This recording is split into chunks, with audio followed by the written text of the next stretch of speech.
Hello दोस्तों, राधे राधे। आशा करती हूँ कि आप सभी लोग खुश होंगे, स्वस्थ होंगे, मस्त होंगे। आज मैं आप लोगों को कथा सुनाने जा रही हूँ गणेश संकष्टी चतुर्थी कथा की। भगवान गणेश की गणेश चतुर्थी जो संकष्टी है का व्रत है, उसका मैं कथा सुनाने जा रही हूँ। यह सावन महीने का पहला चतुर्थी व्रत होगा। सावन महीने के कृष्ण पक्ष में आने वाली चतुर्थी को गजानन संकष्टी चतुर्थी भी कहते हैं। गणेश चतुर्थी का व्रत भगवान गणेश जी की कृपा पाने के लिए रखा जाता है। पंचांग के अनुसार, जैसा कि हम सभी लोग जानते हैं कि हर महीने में 2 बार गणेश चतुर्थी का व्रत रखा जाता है। कृष्ण पक्ष का जो व्रत होता है गणेश चतुर्थी का, उसे संकष्टी चतुर्थी के नाम से जाना जाता है। और शुक्ल पक्ष में जो गणेश जी के व्रत रखा जाता है उसे बैनायकी गणेश चतुर्थी व्रत कही जाती है। गणेश जी को दुर्वा बहुत पसंद है, इससे दुर्वा आज जरूर चढ़ाएं। गणेश जी को सिंदूर अवश्य चढ़ाएं। जो व्रती हैं वह तो करते ही हैं शाम की पूजा, लेकिन जो व्रती नहीं है वो भी भगवान गणेश जी की पूजा आराधना शाम के समय में अवश्य करें और साथ में यह कथा भी अवश्य सुने। इस चतुर्थी व्रत में व्रती को पूरे दिन उपवास रखना चाहिए और शाम में गणेश चतुर्थी की कथा सुननी चाहिए। इसके बाद चंद्र दर्शन करके अपना व्रत को खोलना चाहिए। बहुत लोग व्रत नहीं भी खोलते हैं, पूरी रात व्रत करते हैं, फलाहारी लेते हैं। चंद्रोदय का समय है 9:26। चूँकि बरसात का समय है तो जरूरी नहीं है कि आपको चंद्रमा के दर्शन मिले ही। यदि चंद्रमा के दर्शन नहीं भी मिल रहा है लेकिन आपको समय पता है कि चंद्रोदय है 9:26, तो उसके बाद में किसी समय भी आप चंद्रमा को अर्घ्य दे दें। श्रावण श्री गणेश संकष्टी चतुर्थी व्रत कथा। श्रावण श्री गणेश संकष्टी चतुर्थी व्रत कथा अनुसार इस व्रत को धर्मराज युधिष्ठिर ने किया था। जब धर्मराज राज्यच्युत होकर अपने भाइयों के साथ वन में चले गए थे, तब उन्होंने भगवान कृष्ण से अपने कष्टों को लेकर जो प्रश्न किया था उस कथा को आप सुनिए। युधिष्ठिर भगवान कृष्ण से पूछते हैं कि हे पुरुषोत्तम, ऐसा कौन सा उपाय है जिससे हम वर्तमान में संकटों से मुक्त हो सकें, हम लोगों को आगे किसी प्रकार का कष्ट न भोगना पड़े, कृपया ऐसा उपाय बताएं। स्कंद कुमार जी कहते हैं कि जब युधिष्ठिर ने विनम्र भाव से हाथ जोड़कर बार बार अपने कष्टों के समाधान का उपाय पूछने लगे, तो भगवान श्री कृष्ण ने कहा कि हे राजन, प्रत्येक कामनाओं को पूरा करने वाला एक महान गुप्त व्रत है। युधिष्ठिर, इस व्रत के बारे में मैंने कभी किसी को नहीं बताया। हे राजन, प्राचीन समय में तब सतयुग था। तब पर्वतराज हिमांचल की कन्या पार्वती ने शंकर जी को पति रूप में पाने के लिए घने वन में जाकर कठोर तपस्या की, लेकिन भगवान शिव प्रसन्न नहीं हुए। तब पार्वती जी ने गणेश जी का स्मरण किया। गणेश जी उसी क्षण प्रकट हो गए, जिसे देखकर पार्वती जी ने पूछा कि मैंने कठोर, दुर्लभ और लोमहर्षक तपस्या की, लेकिन भगवान शिव को प्राप्त न कर सकी। कृपया करके आप मुझे अपने कष्ट विनाशक दिव्य व्रत, जिसे नारद जी ने कहा है, उसके महत्व के बारे में बताइए। पार्वती जी की बात सुनकर गणेश जी उस कष्टनाशक शुभदायक व्रत का वर्णन करने लगे। गणेश जी ने कहा, अत्यंत पुण्यकारी और समस्त कष्टनाशक व्रत को कीजिए, इससे आपकी सारी मनोकामनाएं पूर्ण होंगी और जो व्यक्ति इस व्रत को करेगा उसे सफलता जरूर मिलेगी। श्रावण मास के कृष्ण पक्ष की चतुर्थी तिथि की रात में चंद्रदेव का पूजन करना चाहिए। उस दिन मन में संकल्प लेना चाहिए कि जब तक चंद्रोदय नहीं होगा तब तक मैं भोजन नहीं करूंगी, अतः निराहार रहूंगी। पहले गणेश पूजन करके ही भोजन करूंगी। इसके बाद सफेद तिल के जल से स्नान करना चाहिए।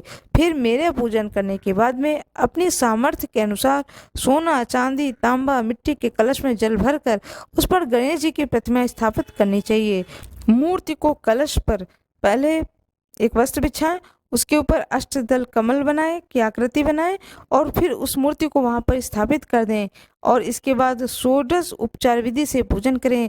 प्रतिमा का ध्यान करते हुए कहें, हे लंबोदर, हे 4 भुजा वाले, हे 3 नेत्र वाले, लाल रंग वाले, हे नील वर्ण वाले, शोभा के भंडारा, प्रसन्न मुख वाले गणेश जी, मैं आपका ध्यान करता हूँ या करती हूँ। हे गजानन, मैं आपका आवाहन करती हूँ। हे विघ्नराज, मैं आपको प्रणाम करती हूँ और यह आसन मैं आपको दे रही हूँ, कृपया इसे ग्रहण करें। इसके बाद कहें, हे लंबोदर, यह आपके लिए पाद्य है। यह, हे शंकर सुमन, यह आपके लिए अर्ध है। हे उमापुत्र, यह आपके लिए स्नानार्थ जल है। हे वक्रतुंड, यह आपके लिए आचमनीय जल है। हे शूर्पकर्ण, यह आपके लिए वस्त्र है। हे सुशोभित, यह आपके लिए यज्ञोपवीत है। हे गणेश्वर, आपके लिए यह रोली चंदन है। हे विघ्न विनाशक, यह आपके लिए फूल है। हे विकट, यह आपके लिए धूपबत्ती है। हे वामन, यह आपके लिए दीपक है। हे सर्वदेव, यह आपके लिए लड्डू का नैवेद्य है।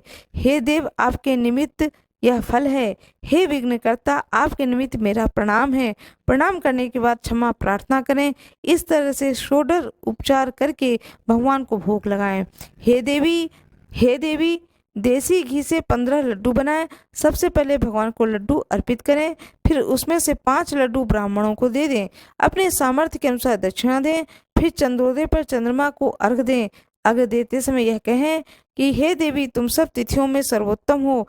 हे गणेश जी के प्रिय हो। हे चतुर्थी, हमारे अर्घ को ग्रहण करो, तुम्हें मेरा प्रणाम है। इसके बाद फिर 5 लड्डू का खुद भोजन करें।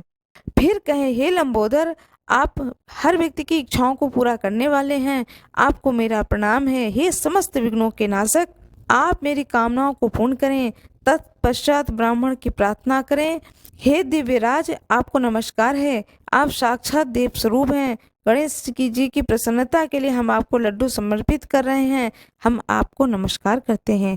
इस प्रकार ब्राह्मणों को भोजन करा के गणेश जी से प्रार्थना करें।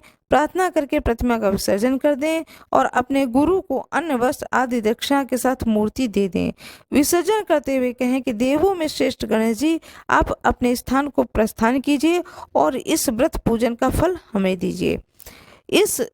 हे सुमुखी, इस तरह से गणेश चतुर्थी की व्रत करना चाहिए। यह व्रत जन्म भर या 21 वर्ष तक किया जा सकता है। यदि इतना करना ही संभव न हो तो 1 वर्ष तक इस व्रत को करें। यदि तब भी संभव न हो तो वर्ष के 1 मास को तो अवश्य ही यह व्रत करें। सावन चतुर्थी को व्रत का उद्यापन कर सकते हैं। इस तरह से इस कथा को सुने। कथा को सुनने से पहले आप अपने हाथ में, दाहिने हाथ की गदेली में फूल, चावल और थोड़ा सा जल अवश्य रख लें। जब इस पूरे कथा को सुन लें तो उस अक्षत फूल को भगवान गणेश जी के सामने समर्पित कर दें। जो भी आपके पास में भोग की वस्तु हो, धूप, दीप, नैवेद्य सब दिखाएं। गणेश जी की प्रतिमा का पूजा करें। उसके बाद में आरती करें, गणेश जी की स्तुति करें और स्तुति करने के बाद में अपने बड़े भाव से गणेश जी से प्रार्थना करें। गणेश जी को भोग में लड्डू अवश्य लगाएं। मोदक हो तो मोदक लगाएं। गणेश जी को दुर्वा बहुत पसंद है, दुर्वा अवश्य चढ़ाएं। 11 या 21 दुर्वा का एक गांठ बना लें और गांठ बना करके भगवान गणेश जी के सामने रख दें और गणेश जी को पीला सिंदूर अवश्य लगाएं। जब आप चंद्रमा को अर्घ दें तो जिस लोटे से चंद्रमा को अर्घ दें उस जल में थोड़ा सा दूध, कच्चा दूध थोड़ा सा डाल लें। मीठे में कुछ भी डालें, चाहे बतासा डालें, चाहे शक्कर डालें, चाहे कोई सफ़ेद बर्फी वगैरह मीठा आपके पास हो तो वो डालें। इस तरह से डाल करके चंद्रमा को अर्घ दें। इससे चंद्र देवता की भी कृपा आपको प्राप्त होगी। इस तरह से भगवान गणेश जी की बड़े ही मन से, भाव से पूजा करें। गणेश जी की स्तुति अवश्य करें। जो गणेश जी का 12 नाम है, प्रणम्य शिक्षा देवी गौरी पुत्रम विनायकम भक्तावासम स्मरणते कामात् सिद्ध अर्थे प्रथम वक्रतुंडम च एकदंतम द्वितीयम तृतीयम किष्किकाक्षम गजवक्त्रम चतुर्थकम लंबोदरम पंचम च षष्ठम विकटमेव च सप्तम विघ्नराजम धूम्रवर्ण तथा अष्टकम नवम भालचंद्रम दशम तु विनायकम एकादश गणपति द्वादश तु गजाननम द्वादश शैतानि च विघ्नमेव तस्य सर्वसिद्धिकरम प्रभु। इस श्लोक को, इस स्तुति को, यह गणेश जी के 12 नाम हैं, इसे अवश्य पढ़ें। इन 12 नामों को पढ़ने से गणेश जी बहुत ही प्रसन्न होते हैं और धन, संपत्ति, आयु, व्यापार में हानि हो रहा है तो वह भी दूर होता है और सारे विघ्न को भगवान गणेश जी दूर करते हैं और सारे कार्य बनने लगते हैं। सबका मंगल हो। इस स्तुति को जरूर पढ़ें। इसके बाद गणेश जी की आरती करें। सारे परिवार मिलकर के आरती करें और फल फूल भोग सारे परिवार को बांटें। मेरा ये वीडियो कैसा लगा, शेयर सब्सक्राइब जरूर करें। कमेंट बॉक्स में जय श्री गणेश जरूर लिख दें। धन्यवाद।